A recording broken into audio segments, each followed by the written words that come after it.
Hello and welcome guys, स्वागत है हमारे यूट्यूब चैनल स्टडी स्क्वायर पे। ये हमारी सीरीज की 37वीं वीडियो होने वाली है, जहां पर हम यूनिट 4 का नेक्स्ट वीडियो जो कि है विल्किस कंट्रोल यूनिट, इसको क्लियर करने वाले हैं। प्रीवियसली हमने हार्डवेयर कंट्रोल यूनिट के बारे में पढ़ा था और इस वीडियो में हम विल्किस कंट्रोल यूनिट के बारे में पढ़ेंगे। ये दोनों ही एग्जाम पॉइंट ऑफ व्यू से बहुत इंपॉर्टेंट होने वाला है गाइस, इसीलिए इनके ऊपर अलग से इंडिविजुअल वीडियो बनाई जा रही है। जैसे कि आप देख सकते हैं, ये इमेज मिस्टर विल्किस की है, जो कि एक इंग्लिश कंप्यूटर साइंटिस्ट थे। इन्होंने क्या किया था, माइक्रो प्रोग्रामिंग का कॉन्सेप्ट दिया था। और ये माइक्रो प्रोग्रामिंग का कॉन्सेप्ट कब आया था? 1951 में। इसके बाद में भी एक इसका एडवांस फॉर्म आया था 1953 में, उसको भी हम पढ़ेंगे। लेकिन इस माइक्रो प्रोग्रामिंग का जो कॉन्सेप्ट था, इसका एक ही लॉजिक था कि हमको सिंप्लीफाई करना है हमारे कंप्यूटर यूनिट की डिजाइंस, मतलब कंट्रोल यूनिट की डिजाइंस। इसको और डिटेल में पढ़ लेते हैं। What is a micro programming? A technique to control the CPU using stored micro instructions. मतलब ये एक ऐसा टेक्निक है जिसके द्वारा हम सीपीयू के इंस्ट्रक्शंस को कंट्रोल कर पाए। जो कि क्या करता है, सेकंड पॉइंट में you can see similar to software instruction but at a slower level. और हाँ, ये सॉफ्टवेयर के जैसा नहीं होता, ये उससे सिमिलर होता है, लेकिन ये लोअर लेवल पे वर्क कर रहा होता है। Third point, micro instructions control internal operations like data movement, ALU operations. और ये उन्हीं पे बेस्ड वर्क करता है जो कि इंटरनली वर्क कर रहे होते हैं, जैसे डेटा को इधर उधर मूव करवाना या फिर अर्थमेटिकल और लॉजिकल जैसे कोई टास्क को परफॉर्म करना। एंड देन एक क्वेश्चन रेज होता है, why would we need it?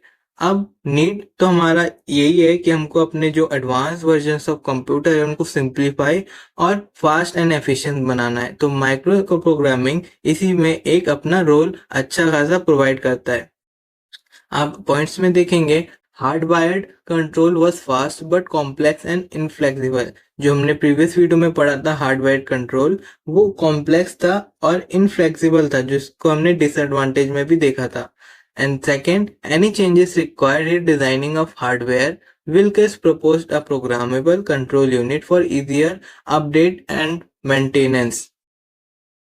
इससे आप आइडिया लगा सकते हैं कि जो हार्डवायर्ड डिजाइन था कंट्रोल यूनिट का, उससे ये ज्यादा बेटर ऑप्शन है, जिसके अंदर प्रोग्रामेबल फीचर्स थे जो कि पहले हमारे पास अवेलेबल नहीं थे।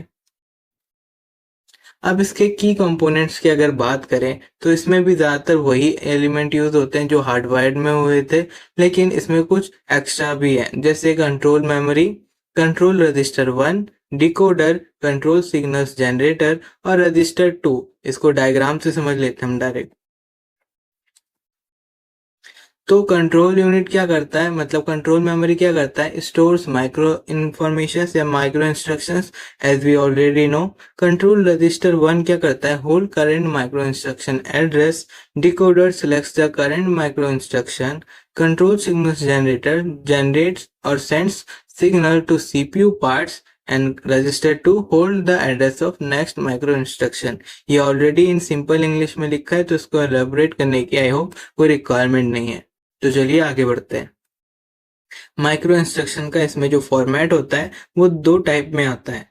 एक है हमारा कंट्रोल फील्ड और एक है हमारा address field. Control field which line signals to activate, मतलब ये वो सिग्नल्स, मतलब कंट्रोल फील्ड ये बताता है कौन से हमको सिग्नल्स को एक्टिवेट करना है। इसको आप डायग्राम से समझोगे, फिलहाल के लिए आप ऐसे ही समझ लो। और एड्रेस फील्ड में वेयर टू गो नेक्स्ट, मतलब हमको कौन सा इंस्ट्रक्शन नेक्स्ट फैच करना है, इससे रिलेटेड इंफॉर्मेशन रहती है। इसको हम डायग्राम से अच्छे से समझते हैं।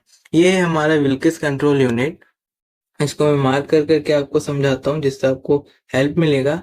हमारे पास है रजिस्टर 1 और 2, और हमारे पास है एक डिकोडर। फिर आता है हमारे पास क्या, एक क्लॉक सिग्नल एंड हमारा आईआर। अब ये क्या क्या होते हैं इसको हम अच्छे से पढ़ेंगे। इसको पहले रब कर देते हैं।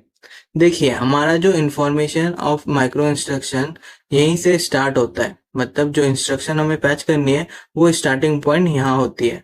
यहाँ पर हमारे पास आईआर होता है, जिसके अंदर वो डेटा रहता है जो माइक्रो इंस्ट्रक्शन का, जिसको हमें फैच करना है। जैसे कि मान लीजिए हमारे पास कोई एक इंस्ट्रक्शन है आई। अब इसके अंदर कम से कम 10 माइक्रो इंस्ट्रक्शंस होंगे, एम आई से लेकर M10 तक। 10 अलग अलग माइक्रो इंस्ट्रक्शंस होंगे। अब इसको अलग अलग सीपीयू फैच कैसे करेगा, उसी से रिलेटेड ये विल्किस कंट्रोल यूनिट बनाया गया है। अब इसको अगर आप गौर करेंगे तो जो इंस्ट्रक्शन होगा माइक्रो इंस्ट्रक्शन, वो यहाँ से स्टार्ट होगा, फिर वो कहाँ पर जाएगा, रजिस्टर 1 के अंदर। और जैसे ही इसको एक्टिवेट कंट्रोल सिग्नल मिलेगा, ये रजिस्टर 1 में ट्रांसफर हो जाएगा, देन रजिस्टर 1 से लेके डिकोडर में, और फिर इसमें डिकोड होने के बाद इसके कंट्रोल सिग्नल्स जनरेट होंगे, और साथ ही साथ एड्रेस फील्ड यहाँ पर जनरेट होगा, जिसमें अगर हमको ऑपरेंड वैल्यू मिल गई तो इसको फर्दर एग्जीक्यूट नहीं होना। अगर ऑपरेंड वैल्यू नहीं मिली, इनडायरेक्ट इंस्ट्रक्शंस मेथड इसमें इस्तेमाल हुआ है, तो ये दोबारा रजिस्टर 2 में जाके सेव होगा और फिर ये लूप दोबारा रन करेगा। और अगर यहाँ पर हमको अपनी ऑपरेंड वैल्यू पहले ही मिल जाती तो ये जो स्टेप है ये नेग्लेक्ट हो जाता। अब जो कंट्रोल सिग्नल यहाँ पे जनरेट हुए हैं वो कुछ ना कुछ तो टास्क करेंगे ना। ये बेसिकली हमारे इंस्ट्रक्शन से रिलेटेड है, जो हमको काम करवाना है वो ये कंट्रोल सिग्नल्स करके देंगे। और अगर इन कंट्रोल सिग्नल्स की जो वैल्यू है वो इनकम्प्लीट रह जाती है, जैसे कोई स्टेप अधूरा रह गया, तो फिर ये लाइन वर्क कर रहा होता है। आई होप इससे आपको जनरल आइडिया मिल गया होगा कि हमारा जो विल्किस कंट्रोल यूनिट है ये कैसे वर्क होता है। अब इसकी एग्जीक्यूशन प्रोसेस जो मैंने अभी बता दी, आप यहाँ से भी देख सकते हैं। First, control register gets the address of current micro instruction, और कहाँ से लेता है ये, IR से लेता है। Then decoder activates corresponding row in control memory. इसका मतलब जैसे कि मान लीजिए ये डिकोडर है 1 to 7, देखिए यहाँ पर 1 इनपुट आएगा और 7 आउटपुट निकल रहा है। 1 2 3 4 5 6 एंड 7 आउटपुट निकल रहा है, मतलब ये 1 into 7 डिकोडर टाइप है। अब मान लीजिए इसमें ये लाइन एक्टिवेट है, मतलब इसी लाइन में जो सिग्नल्स जनरेट होगा वही हमको चाहिए। अब इसमें मान लीजिए हमारे पास यहाँ डायोड लगे हैं, तो यही लाइंस एक्टिवेट होंगी और इन्हीं पे हमारा कंट्रोल सिग्नल C0 और मान लीजिए यहाँ पर C2 था, ये वर्क करना स्टार्ट कर देगा। फिर third point, control signals are send to the processor part. फिर जो भी हमको काम करना होता है कंट्रोल सिग्नल उसको कर लेता है। और fourth point, address of next step is stored in register 2। मतलब अगर हमको ये सिग्नल्स जा रहे हैं तो भी रजिस्टर 2 में स्टोर होगा, अगर कोई नया इंफॉर्मेशन फैच करना है इंस्ट्रक्शन, वो भी रजिस्टर 2 में ही आएगा, या तो यहाँ से या तो यहाँ से। और जो ये जाता है, मतलब एक लूप कंप्लीट करने के बाद ये ऑल्टरनेट में जाके फिक्स होता है, मतलब एक के बाद एक फिर वो वर्क करेगा। और फिफ्थ पॉइंट में आप देखेंगे, on next clock register 2 to register 1 में जाएगा और फिर ये लूप कंटिन्यू होगा। अब यहाँ पर एक क्वेश्चन आता है, सर हमने रजिस्टर 1 और 2 इस्तेमाल ही क्यों किया था, हम एक में भी तो कर सकते थे। हम कर सकते थे, लेकिन वो बहुत बार केओटिक हो जाता, जिसमें इंस्ट्रक्शन ओवरलैप हो जाते हैं, जिससे हमारे कंप्यूटर को इजीली कोई भी इंस्ट्रक्शन फैच करने में दिक्कत होती। आप यहाँ पर भी देख सकते हैं हम क्यों इस्तेमाल करते हैं, to prevent unstable looping during instruction execution, ensure a smooth transition between micro instruction. मतलब वही लूपिंग अगर ना हो, जिससे कंप्यूटर अपने आप में ही कंफ्यूज ना हो जाए, इससे रिलेटेड और स्मूथ ट्रांजेक्शन हो पाए अपने इंस्ट्रक्शन का, इसीलिए हम 2 रजिस्टर इस्तेमाल करते हैं। अब 2 रजिस्टर इस्तेमाल कर रहे हैं, इसका मतलब क्या हुआ, हमको एक्स्ट्रा स्पेस की रिक्वायरमेंट हो रही है, और यही इसका डिसएडवांटेज भी है। जैसे कि आप यहाँ पर देख सकते हैं, advantages of Wilkes control unit में इजीयर टू डिजाइन है एंड अपडेटेबल है, जैसे कि पहले इसने अपने डेफिनेशन में बताया था। Second point, more reliable then hardwired control unit. हाँ, ये मोर रिलायबल है, हमको देख के पता चल रहा है। मेक्स सीपीयू डिजाइन मॉड्यूलर, और सीपीयू का डिजाइन बहुत ही मॉड्यूलर, मतलब रिलायबल कर देता है।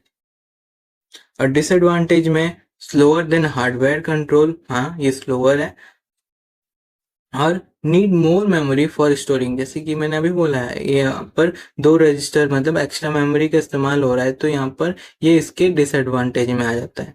तो गाइस, आज के लिए इतना ही था, जहाँ पर हमने विल्किस कंट्रोल यूनिट को डिटेल में पढ़ा। आई होप इस वीडियो में आपको कोई इन्फॉर्मेटिव नॉलेज मिली होगी। मैं दोबारा बता देता हूँ, ये जो विल्किस कंट्रोल यूनिट है इसका 5 नंबर का क्वेश्चन हर सेमेस्टर में आता है, जहाँ पर पूछा जाता है what is Wilkes control unit explain. तो ये एग्जाम पॉइंट ऑफ व्यू से बहुत ही इंपॉर्टेंट है।